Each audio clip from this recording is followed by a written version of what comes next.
Oh, here we are. This is going to be the first opening for Hakupu today.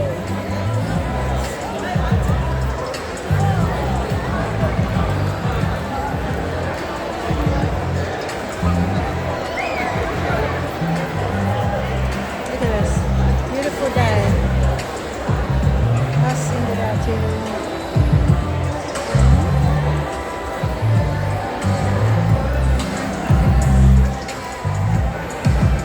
Oh, I like her photo. Beautiful. Pink and white. I like that color.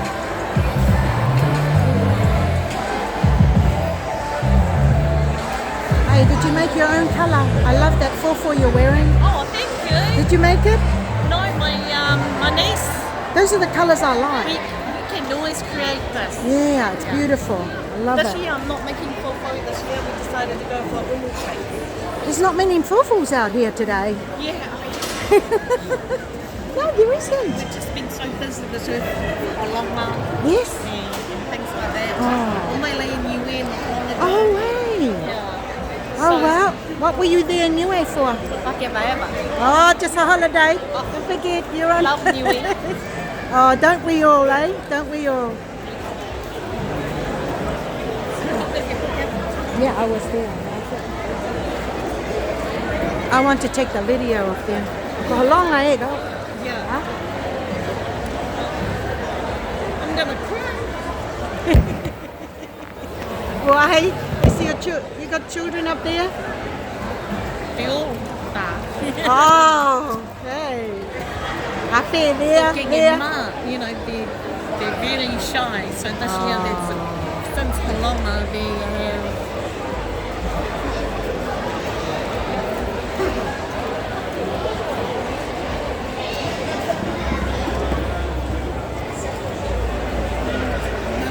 We're waiting for the performance of Alana.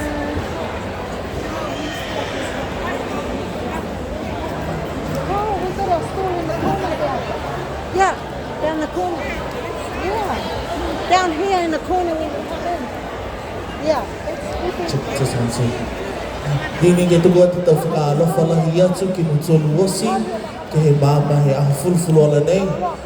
Whakaalofa lahi atu ko he maha ko mone lakatani e ke moe taha MC ke lata mai aho.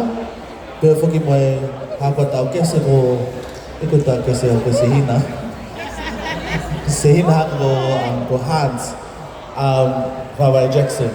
We're about to start our program, but before anything, we must go through our house rules. Our house rules, in case of an emergency, or fire or anything, please make your way out to the entrance that you came in, and we will be over in the car park, away from all of the buildings. This is a smoke-free, vape-free area, no alcohol as well, so please leave it outside in your car. Mole atu, kai ki komutonu ne ula tapaka, poke vape. Please take that out to the car park. Si ai mai ki fuki ke ino tau kawa, tau vai mamani, whakamole atu na tau patakainanga.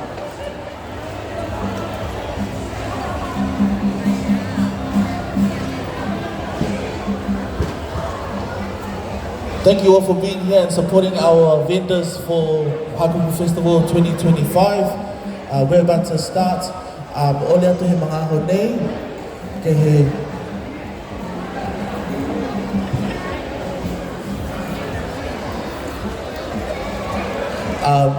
ole atu he mga aho nei ke he matofu whekau ko Reverend Fiata Faitala ki haki mai ke whakamonuina e haka tolu a aho whakamole mai.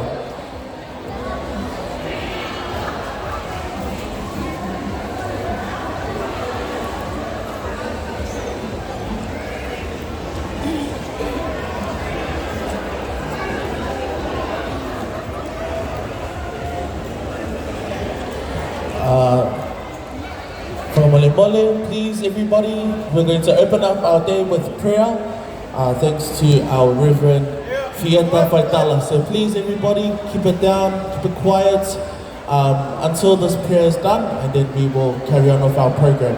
Thank you. Niongi a tau tōru whakamonuina e pepeseanga mai ahanai.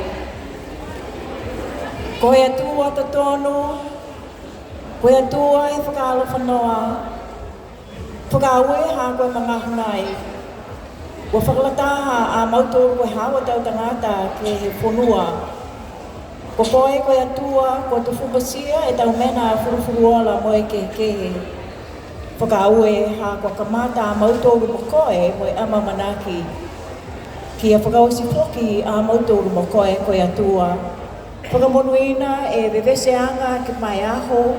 Whakalataha mai a koe koe atua o mautoru. Ha ko koe ni koe atua. Kua whakafofo a mautoru ki he tau mena longa moe furufuruola. Le veki mai a mautoru osi koe atua. Ke hingoa he matua moe tama mai anganga tāpū. Āmene. Right now we're going to pass it over to the Hakupu Atua Trust Board, Derek Jackson. Kawelahi.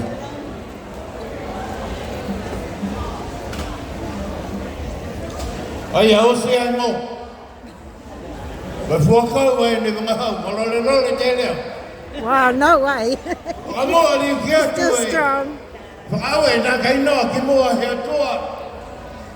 Ha koe aho ko fuaki mai. Mai tau holonga. A whine o ne Hakupu atua.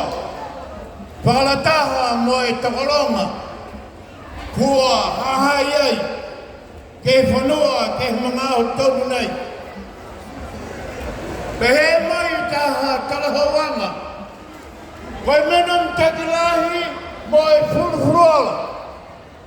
Ke nonofu whakalataha e taumata kainanga. Hau nei hai a kari whakamoori ai. Whakamoa. Whakau e ke rautonu. Koe komisinga hoa e Freestyle Nation. Nei na lama mo e whakatakataka ai e ahu nei. Ke eke mo taha aho mahuinga he mana. Ke tolo mo e whelveia, mo e whakatata. Ke he tau wheua ke kehe. Mua atu ki runga tau na kai. Whakalataha mo e tau nuna katoa. Mo whakatata ai e tau tolu. Whakalo whalahi atu. Ke tau nilif. Osi ko whenonga mai he ahnei. Whakamua ke he whekawhekau he atua. Whieta whaitala mo e he whangianga. Ke he riongi. Ko whakamanuina ke aho. He maanga whine o ne Hakupu atua. Pia ni ne whenonga mai. He motu hatau tolu. I ke pone. Mai e whono te pore ane wei. Mai potoanga he tautangata. Sonia talan. Whakalataha mai rifu. E ke pore he maanga whine o ne Hakupu atua ke he motu. Hatau tolu ko ni wei. Richie Mautama. Whakalataha mo lautou. E tau mamatua. Kua tutu atu ai i mua nei. Whakaua lahi mahaki. Hakamaki. Ke whelewea. E nei ai atau tolu ke he aho nei. Kia whakatu mau. E ase hakeanga. Mo langanga. E tau mahua mitaki. Ke lata ia. Mo e maanga. Ko whine o ne Hakupu atua. Monuina tau tolu koe nei ia. Kawelahi.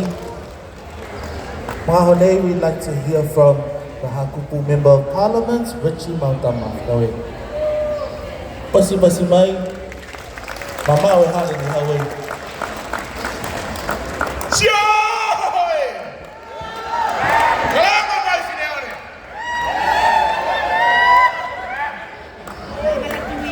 Kuatu e kalama manama me whakaheke ki mua he atua. Apahanda whakala whanoa ki a tau torosi ko mai ke ike. Tu mau e malolo e tau sina. Ke liu whenevei ai ke lau whakamaru nei. He aho nei. Aho furufuruola nei. Tu atu e tau whakalofa lai mahali.